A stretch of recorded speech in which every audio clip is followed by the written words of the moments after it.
Start rolling. தமிழக முதல்வர் திரு மு க ஸ்டாலின் அவர்களை பொம்மை முதல்வர் என்று அழைக்கிறார்கள். ஏன் அவர் அப்படி பொம்மை முதல்வர் என்று அழைக்கிறார்கள்? சென்னை மாநகராட்சியில் துப்புரவு தொழிலாளிகள் ரிப்பன் மாளிகை வாசலில் 2000 தொழிலாளர்கள் அமர்ந்து போராட்டத்தை தொடங்கினார்கள். கண்டுக்கவே இல்லை அரசு. பெண்கள், பெரும்பாலும் பெண்கள் துப்புரவு தொழிலாளிகள். இந்த மாநகராட்சி கட்டிடம் இதுக்கு உள்ளே இருக்கக்கூடிய இந்த கழிவறையை பெண்கள் பயன்படுத்தி இருந்தால் அதுக்கு கூட விட மாட்டேங்கிறாங்க. அந்த நடைபாதையில் அமைந்திருந்த 2000 தொழிலாளிகளை வலுக்கட்டாயமாக தூக்கி பேருந்துகளில் ஏற்றி அடித்து, பத்தியாளர்களெல்லாம் அடித்து வண்டியில் ஏற்றுகிறார்கள். அப்போது தமிழக முதல்வர் என்ன செய்து கொண்டிருந்தார் தெரியுமா? தொழிலாளிகள் அப்புறப்படுத்தக்கூடிய அந்த நேரத்தில் முதல்வர் கூலி திரைப்படம் பார்த்து கொண்டிருந்தார். இந்த 2026 தேர்தல் எவ்வளவு முக்கியமான ஒரு தேர்தல் என்றால், தமிழகத்துக்கு தேவை உண்மை முதல்வரா பொம்மை முதல்வரா என்பதை முடிவு செய்ய வேண்டிய ஒரு தேர்தல். அன்பான தமிழ் பெருங்குடி மக்களே, அனைவருக்கும் வணக்கம். 26 சட்டப்பேரவை தேர்தல் தொடர்பாக தொடர்ந்து நாம் விவாதிச்சுக்கிட்டு இருக்கோம். தீய சக்தி திமுக ஏன் மீண்டும் ஆட்சிக்கு வரக்கூடாது என்பது குறித்து பல்வேறு விஷயங்கள் குறித்து நாம் தொடர்ந்து பேசிக்கிட்டு இருக்கோம். தமிழக முதல்வர் திரு மு க ஸ்டாலின் அவர்களை பொம்மை முதல்வர் என்று அழைக்கிறார்கள் அப்படின்ட்டு நான் பலமுறை குறிப்பிட்டிருக்கேன். எதிர்க்கட்சித் தலைவர் திரு பழனிசாமி உட்பட பலரும் மு க ஸ்டாலினை பொம்மை முதல்வர் என்று தொடர்ந்து அழைத்து வந்திருக்கிறார்கள், விமர்சனம் செய்கிறார்கள். ஏன் அவர் அப்படி பொம்மை முதல்வர் என்று அழைக்கிறார்கள்? இந்த 2026 தேர்தல் எவ்வளவு முக்கியமான ஒரு தேர்தல் என்றால், தமிழகத்துக்கு தேவை உண்மை முதல்வரா பொம்மை முதல்வரா என்பதை முடிவு செய்ய வேண்டிய ஒரு தேர்தல். கடந்த 5 ஆண்டுகளில் நடந்த சம்பவங்களை எல்லாம் நினைவுபடுத்தி பார்க்கணும். அந்த சம்பவங்கள் எப்படிப்பட்ட அவலமான ஆட்சியை திமுக கொடுத்து வந்திருக்கிறது, மீண்டும் அந்த அவலம் தொடர்ந்துவிடக்கூடாது என்பதை வாக்களிக்கும் தினத்தில் தமிழக வாக்காளர் பெருமக்கள் அத்தனை பேரும் நினைவில் வைக்க வேண்டும் என்பதற்காகத்தான் தொடர்ந்து பல்வேறு விஷயங்களை நாம் விவாதிச்சுக்கிட்டு இருக்கோம், இல்லைங்களா? கடந்த ஆண்டு ஆகஸ்ட் மாதம் சென்னையில் ஒரு மிக முக்கியமான ஒரு போராட்டம் நடைபெற்றது. ஒட்டுமொத்த தமிழகத்தின் கவனத்தை ஈர்த்த போராட்டம். அந்த போராட்டம் என்ன போராட்டம்னு கேட்டிங்கன்னா, சென்னை மாநகராட்சியில் பணியாற்றி வரக்கூடிய துப்புரவு தொழிலாளிகள், 2 மண்டலங்களைச் சேர்ந்த துப்புரவு தொழிலாளிகள் தனியார் மயத்தை எதிர்த்தும் பணி நிரந்தரம் கோரியும் சென்னை மாநகராட்சி கட்டிடம் இருக்கக்கூடிய அந்த ரிப்பன் மாளிகை வாசலில் 2000 தொழிலாளர்கள் அமர்ந்து போராட்டத்தை தொடங்கினார்கள். ஆகஸ்ட் 1, 2025 அன்று இந்த போராட்டம் தொடங்குகிறது.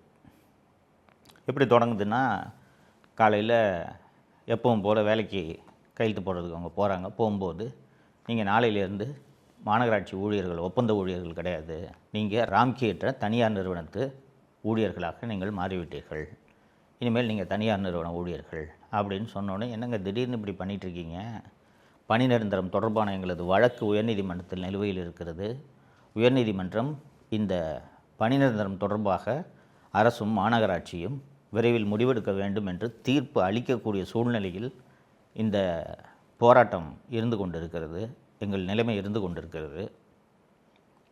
இப்படி இருக்கும்போது திடீர்னு போய் நாளையிலேருந்து நீங்கள் தனியார் ஊழியர்கள்னு சொல்கிறீங்களே, இது என்னங்க நியாயம் அப்படின்னு கேட்கும்போது, அதெல்லாம் முடியாதுங்க, நாளிலேருந்து நீங்கள் தனியார் நிறுவனம், வேணுன்னா வேலைக்கு வேணுன்னா போ, இல்லைன்னா போகாத அப்படின்னு சொல்லிடுறாங்க. மாநகராட்சி ஊழியர்களுக்கு என்ன பண்ணுறதுன்னு தெரியல. துப்புரவு தொழிலாளிகள் அத்தனை பேரும், துப்புரவு தொழிலாளிகள்னால் எவ்வளவு விளிம்பு நிலை மக்கள், ஏழ்மை மக்கள்ன்றது உங்களுக்கு தெரியும். நண்பர்களே, இந்த தொழிலாளிகள் எல்லாம் என்ன பண்ணுறாங்க, ரிப்பன் மாளிகை வாசல்லே அந்த நடைபாதை இருக்குதுல்ல, அந்த இடத்துல மேலே ஒரு ஷெல்ட்ரு, இந்த தார்பாலின்னு அது இதுன்னு எல்லாத்தையும் போட்டு உட்காந்துறாங்க. 2000 பேர் உட்காந்துடுறாங்க. முதல் 3 நாட்களுக்கு இவர்களை யாருமே கண்டுகொள்ளவில்லை. அதற்கு பிறகு ஒவ்வொரு ஊடகமாக போகுது, ஊடக வெளிச்சம் கொஞ்சம் கொஞ்சமாக அவங்களுக்கு கிடைக்குது. ஃபஸ்ட்டு யூடியூப் சேனல்ஸ் தான் போச்சு, மெயின் ஸ்ட்ரீம் மீடியா யாருமே போய் அவங்க போராட்டத்தை கண்டுக்கல. யூடியூப் சேனல்ஸ்லாம் போய், நாங்கள் சவுக்கு மீடியா சேனலும் போனோம், யூடியூப் சேனல்ஸ்லாம் போய் பேட்டி எடுத்து போட்ட உடனே அவங்க கஷ்டத்தை சொல்கிறாங்க. இதை பாருங்கள், நாங்கள் ரோட்டை பிளாட்ஃபாரத்தில் உட்காந்துருக்கோம், பெண்கள், பெரும்பாலும் பெண்கள் துப்புரவு தொழிலாளிகள் இல்லைங்களா, பெண்கள் இருக்கோம்.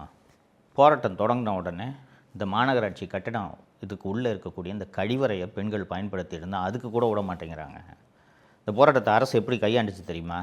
மேயர், கமிஷனர் உள்ளிட்ட அதிகாரிகள்லாம் இந்த மெயின் ரோட்டில் பூந்தமல்லி நெடுஞ்சாலையில் இருக்கக்கூடிய அந்த மெயின் சாலையில் இருக்கக்கூடிய நுழைவாயில் வழியாக தானே அந்த அலுவலகத்துக்கு போகணும். இவங்கெல்லாம் இங்கே போராட்டம் பண்ணுறாங்கன்னு சொன்னோன்னே சைடில் ஒரு கேட்டு, அந்த பக்கம் பெரியமேட்டு பக்கம் ஒரு கேட் இருக்குது, அந்த கேட்டை திறந்து அது வழியாக போய் எல்லோரும் போயிட்டு வர ஆரம்பிச்சிட்டாங்க. இந்த போராட்டத்தை கண்டுக்கவே இல்லைங்க. 1 நாள் ஆகுது, 2 நாள் ஆகுது, 3 நாள் ஆகுது. ஆகஸ்ட் 1 அல்லது 2 தொடங்கிய இந்த போராட்டம் 10 நாட்களை கடந்து இந்த போராட்டம் நடந்துக்கிட்டு இருக்கு. அரசாங்கத்துக்கு இந்த போராட்டத்தை எப்படி நிறுத்துறதுன்னு தெரியல. இதற்குள் தமிழகம் முழுக்க இந்த தொழிலாளிகளின் கோரிக்கையில் இருக்கக்கூடிய நியாயத்தை அரசு பேசி தீர்வு காண வேண்டும்னு சொல்லிட்டாங்க. சரி, இப்போ இந்த தொழிலாளிகளை அகற்றலான்னு பார்த்தா, நீ என் கோரிக்கையை நிறைவேற்ற நான் இல்லைன்னா நான் எப்படி போவேன், எனக்கு வாக்குறுதி கொடு. மேயர் எல்லோரும் இந்த பக்கத்து தானே போகிறாங்க. 20 வருஷமாக வேலை செஞ்சிட்ருக்க எங்களை திடீர்னு பணி நிரந்தரம் இல்லாமல் போய் தனியார் கம்பெனியில் வேலைக்கு போகணுன்னு சொல்லி, அதுவும் இப்போ வாங்கிக்கிட்டு இருக்கிற மாநகராட்சியில் தினக்கூலிகளாக வாங்கிக்கிட்டு இருக்க சம்பளத்தை விட குறைவான சம்பளத்துக்கு வேலைக்கு போகணுங்கிறது சொன்னோன்னா எப்படி நாங்கள் செய்கிறது? எனக்கு வயசு கிட்டத்தட்ட 50 ஆகுது. இந்த சம்பளத்தை நம்பி நான் வட்டிக்கு வாங்கியிருக்கேன், கடன் வாங்கியிருக்கேன், பிள்ளைங்களை படிக்க வச்சுக்கிட்டு இருக்கேன். திடீர்னு என்னை போய் தனியார் நிறுவனத்துக்கு குறைந்த சம்பளத்துக்கு வேலைக்கு போனால் நான் எப்படி போகிறது? நாங்கள் எங்கள் கோரிக்கை நிறைவேற்றாமல் போக மாட்டோம்னு சொல்லிட்டாங்க. தோழர்களே, கடந்த அண்ணா திராவிட முன்னேற்ற கழக ஆட்சி, குறிப்பாக திரு எடப்பாடி பழனிசாமி அவர்கள் முதல்வராக இருந்தபோது தமிழகத்தில் எங்கு பார்த்தாலும் போராட்டங்கள் நடந்து கொண்டிருக்கும். கதிராமங்கலத்தில் ஒரு போராட்டம் நடக்கும், மீத்தேன் இருக்குது ஒரு போராட்டம் நடக்கும், 8 வழிச்சாலைக்கு எதிராக ஒரு போராட்டம் நடக்கும், போக்குவரத்து தொழிலாளிகள் போராட்டம் நடக்கும், அரசு ஊழியர்கள் போராட்டம் நடக்கும். எல்லா போராட்டத்திலையும் அப்போது எதிர்க்கட்சி தலைவராக இருந்த திரு மு க ஸ்டாலின் நேரடியாக போயிடுவார். போயிட்டு உங்கள் வாக்குறுதி எல்லாத்தையும் நிறைவேற்றுறேன், அடுத்து நம்ம ஆட்சி தான் அப்படின்னா அத்தனை பேருக்கும் வாக்குறுதிகளை அளித்தார். இன்னும் சொல்ல போனோம்னா, பெரும்பாலான போராட்டங்களை திமுக நிதி உதவி அளித்து தூண்டி விட்டது என்பது தான் உண்மை. பெரும்பாலான போராட்டங்களை திமுக தூண்டி விட்டுச்சு. இந்த தொழிலாளிங்க போராடிக்கிட்டு இருக்காங்க, கண்டுக்கவே இல்லை அரசு. சென்னையில் மையப்பகுதியில் சென்ட்ரல் ஸ்டேஷன் பக்கத்தில் ரிப்பன் மாளிகையின் வாசலில் 2000 தொழிலாளிகள் சாலையில் அமர்ந்து போராடி கொண்டிருக்கிறார்கள். ஊடகங்கள் தொடர்ந்து இதை செய்தியாக்கி கொண்டிருக்கின்றன தினந்தோறும். அது கிட்டத்தட்ட ஒரு சுற்றுலாத்தலம் மாதிரி ஆகிப்போச்சு. முக்கியமான அரசியல் கட்சி தலைவர்கள் அத்தனை பேரும் நேரில் சென்று ஆதரவு தெரிவிக்க ஆரம்பித்து விட்டார்கள். இந்த திமுக அரசு இந்த போராட்டத்தை ஒடுக்கிறதுக்கு என்ன வேலையை செய்தது என்பதை யோசித்து பார்க்க வேண்டும். நீங்கள் சேகர்பாபு தான் சென்னை மாவட்டத்துக்கு பொறுப்பான அமைச்சர், அறநிலைத்துறை மற்றும் சிஎம்டிவின் அமைச்சராக இருக்கிறார். சென்னை மாவட்டத்துக்கு அவர் தான் பொறுப்பான அமைச்சர். இந்த துறையின் அமைச்சர் நேரு, அவர் கண்டுக்கவே இல்லை. சேகர்பாபுவான் ஏரியா தானே நீ பார்த்துக்கன்னு விட்டுட்டு போயிட்டார் அவர். ஸோ என்ன பண்ணுறாங்க கவர்மெண்ட்டுன்னா, சேகர்பாபு நடத்தக்கூடிய ஒரு ட்ரஸ்ட்டில் நிர்வாகியாக இருக்கக்கூடிய திமுகவை சேர்ந்த தேன்மொழி என்ற ஒரு பெண்ணை வைத்து சென்னை உயர்நீதிமன்றத்தில் ஒரு பொதுநல வழக்கை தாக்கல் செய்கிறார்கள். அவங்க தேன்மொழி ஒரு காய்கறி வியாபாரின்னு தன்னை அறிமுகப்படுத்திக்கிறாங்க. அந்த சென்னை உயர்நீதிமன்றத்தில் அந்த பொதுநல வழக்கில் தேன்மொழி அவர்கள் என்ன சொல்கிறாங்கன்னா, நான் இந்த மாதிரி காய்கறி வியாபாரம்லாம் மொத்த வியாபாரம் பண்ணிகிட்ருக்கேன். நான் இந்த பக்கமாக சென்னை மாநகராட்சி பக்கம் நடந்து போகலான்ட்டு போனால் பிளாட்ஃபாரத்தில் இவங்க பூரா உட்காந்து போராட்டம் நடத்திட்டு இருக்காங்க, இடையூறாக இருக்குது.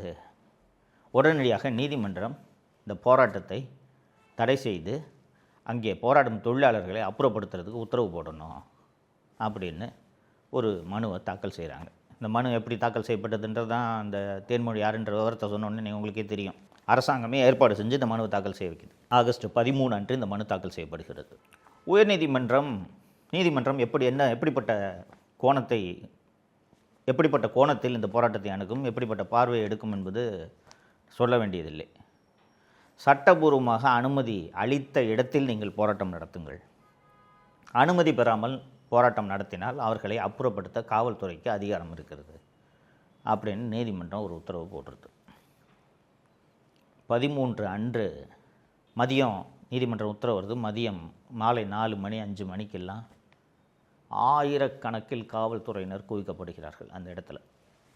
எல்லாருக்கும் தெரிஞ்சு போச்சு. பஸ்ஸெல்லாம் அரெஸ்ட் பண்ணி எல்லோரும் ஏற்றுறதுக்கு பஸ்ஸெல்லாம் கொண்டு வந்து நிறுத்துகிறாங்க.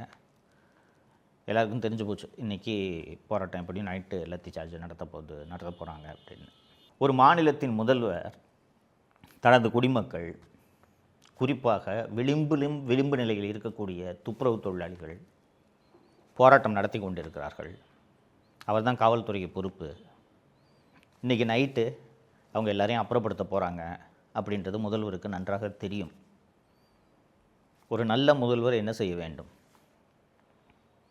வன்முறை இல்லாமல், லத்தி சார்ஜெல்லாம் பண்ணாமல் அவர்களை அப்புறப்படுத்துங்கள் என்று காவல்துறைக்கு உத்தரவிட்டு விட்டு சுச்சுவேஷனை என்ன நடக்குதுன்றதை அவர் க்ளோஸாக இருந்து அப்சர்வ் பண்ணணும் இல்லைங்களா? இதானே ஒரு முதல்வரோட வேலை.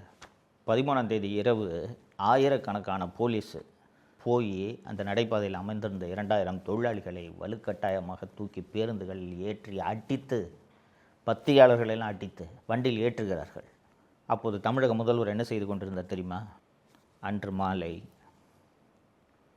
சன் டிவி அலுவலகத்தில் அவருக்கென்று பிரத்யேகமாக திரையிடப்பட்ட கூலி, ரஜினிகாந்தோட கூலி திரைப்படத்தை முதல்வர் அந்த தொழிலாளிகள் அப்புறப்படுத்தக்கூடிய அந்த நேரத்தில் முதல்வர் கூலி திரைப்படம் பார்த்து கொண்டிருந்தார். அவர், தயாரிப்பாளர் கலாநிதி மாறன் எல்லாரும் சேர்ந்து அந்த படம் பார்த்த அந்த புகைப்படமும் வெளியே வந்தது. இப்படிப்பட்ட கொடூர முதல்வரை எங்கேயாவது நீங்கள் பார்த்துருக்க முடியுமா? உங்களோட குடிமக்கள் தானே அவங்க, துப்புரவு தொழிலாளி தானே அவங்க கோரிக்கையில் நியாயமே இல்லாமல் கூட இருக்கலாங்க. போராட்டம் நடத்துகிறாங்க. காவல்துறையை வச்சு அவர்களை அடித்து அவங்கள அந்த இடத்துலேருந்து நீங்கள் நவுத்த போகிறீங்க. அந்த நேரத்தில் போய் ஒரு முதல்வர் சினிமா பார்க்குறாருன்னா இவர் எப்படிப்பட்ட முதல்வர் என்பது உங்களுக்கு தெரிகிறதா? மனசாட்சி இருக்கிறவங்க, குறைந்தபட்ச கருணை உள்ளவர்கள் யாராவது இதை செய்வார்களா? இன்னொன்று, ஒரு சீஃப் மினிஸ்டருக்கு வேலை போய் படம் பார்க்குறதாங்க. உங்கள் சொந்தக்கார கம்பெனி சன் பிக்சர்ஸ் தயாரித்த படம்னா ஏன் 2 நாள் கழித்து பார்த்தா ஆகாதா? அப்படி என்ன சினிமா பைத்தியம்? இதுதான் ஆட்சி நடத்தும் லட்சணமா? இது ஒரு நல்ல முதல்வருக்கு அழகா? இவரை ஏன் பொம்மை முதல்வர்னு சொல்கிறாங்கன்னு இப்போ தெரியுதா? ஒரு நல்ல முதல்வர் சிச்சுவேஷனை க்ளோஸாக உட்காந்து எனக்கு மினிட் பை மினிட் அப்டேட் வேணும்னு பார்க்குறவர் தானேங்க ஒரு நல்ல முதல்வர். சினிமா பார்த்துட்டு அந்த சினிமாக்காரங்க கூட, இயக்குனர் கூட, தயாரிப்பாளர் கூடலாம் ஃபோட்டோ எடுத்துக்கிட்டு என்னமோ சம்மந்தமே இல்லாமல் பக்கத்து மாநிலத்தில் இந்த சம்பவம் நடக்கிறது மாதிரி வேடிக்கை பார்த்து கொண்டிருக்கக்கூடிய ஒரு முதல்வர் ஒரு முதல்வரா? இவர் பொம்மை முதல்வர் இல்லாமல் வேறு என்ன முதல்வர் இவர்? இப்படிப்பட்ட பொம்மை முதல்வர் மீண்டும் ஆட்சிக்கு வர வேண்டுமா, அல்லது உண்மையான முதல்வர் ஆட்சிக்கு வர வேண்டுமா என்பதை நீங்கள் சிந்திக்க வேண்டும் என்பதற்காகத்தான் கடந்த காலத்தில் நடந்த சம்பவங்கள் ஒவ்வொன்றாக உங்களுக்கு ஞாபகப்படுத்தி கொண்டிருக்கிறேன். தோழர்களே, இது ஒரு சாதாரண தேர்தல் இல்லை, இது ஒரு தேர்தல் தானே. ஏதாவது ஒரு கட்சிக்கு ஓட்டு போடுவோம், டிஎம்கே மாறி தானே வருது. நோட்டாவுக்கு போடுவோம், புதுசாக ஆரம்பிச்சிருக்க கட்சிக்கு போடுவோம், இல்லை என்னோடய வாக்கை 2 கட்சிங்க போட மாட்டேன் வேறு யாருக்காவது போடுவோம் அப்படின்னு நினச்சி நீங்கள் போட்டிங்கன்னா அது எதில் சென்று முடியும் என்றால் மீண்டும் இந்த அவல ஆட்சி அமையக்கூடிய ஒரு மோசமான சூழ்நிலைக்கு கொண்டு அது விடும் என்பதை நீங்கள் நினைவில் வைத்து கொள்ள வேண்டும். திமுக ஆட்சியை வீட்டுக்கு அனுப்ப வேண்டும் என்பதை தமிழனாக பிறந்த, தமிழனாக நினைக்கும், தமிழ்நாட்டில் வாழக்கூடிய அத்தனை பேரும் தங்களது வாழ்நாள் லட்சியமாக நினைத்து கொண்டு நீங்கள் வாக்குச்சாவடிக்கு செல்ல வேண்டும் என்பதை நான் மீண்டும் மீண்டும் நினைவுபடுத்துகிறேன் உங்களுக்கு. இது சாதாரண தேர்தல் இல்லை. அடுத்த 5 ஆண்டுகள் நீங்கள் அவதிப்பட வேண்டும். 2021ஆம் ஆண்டில் நடந்த தேர்தலில் நாம் செய்த தவறுக்காக தான் 5 ஆண்டு கடுமையான வேதனைகளை நாம் அனுபவித்து கொண்டிருக்கிறோம். ஒரு சாரார் மட்டும் இல்லை, நான் சொன்னேன்ல ஏற்கனவே, எல்லா போராட்டத்திலையும் போய் கலந்துக்குவார்னு. இப்படிலாம் எல்லா போராட்டத்திலையும் போய் கலந்துக்கிட்டு தான் போக்குவரத்து தொழிலாளிகளுக்கு உங்கள் நிலுவைத் தொகையை பூரா வழங்குறேன்னாரு. அரசு ஊழியர்கள் போராட்டத்தில் போய் உங்களுக்கு பழைய ஓய்வூதியத்தை வழங்குறேன்னாரு, நீட்டை ஒழிக்கிறேன்னாரு, மதுவிலக்கு கொண்டு வரேன்னாரு. எதையுமே இவர்கள் செய்யவில்லை. மாறாக இந்த 5 ஆண்டு காலத்தில் இந்த குடும்பம் அடித்த கொள்ளை மட்டும் குறைந்தபட்சம் 2 லட்சம் கோடி இருக்கும். 2022 திரு நிதியமைச்சராக இருந்த திரு பிடிஆர் தியாகராஜன் அவர்கள் பேசிய உரையாடல்லையே 2022 மகன் ஒரு 30,000 கோடி அடிச்சிட்டாரு, மருமகன் ஒரு 30,000 கோடி அடிச்சிட்டாரு. 2022 சொன்னார், ஞாபகம் வச்சுக்கோங்க. எப்படி 5 வருஷத்தில் குறைஞ்சது 2 லட்சம் கோடி அடிச்சிருப்பாங்க. மீண்டும் இந்த குடும்பம் கொள்ளையடிப்பதற்கு நீங்கள் வாக்களிக்க வேண்டுமா என்பதை யோசித்துவிட்டு மறக்காமல் வாக்களிக்க வேண்டும். இதுதான் உங்களுக்கு நான் வைக்கக்கூடிய கோரிக்கை. நன்றி. தமிழகத்தை காப்போம்.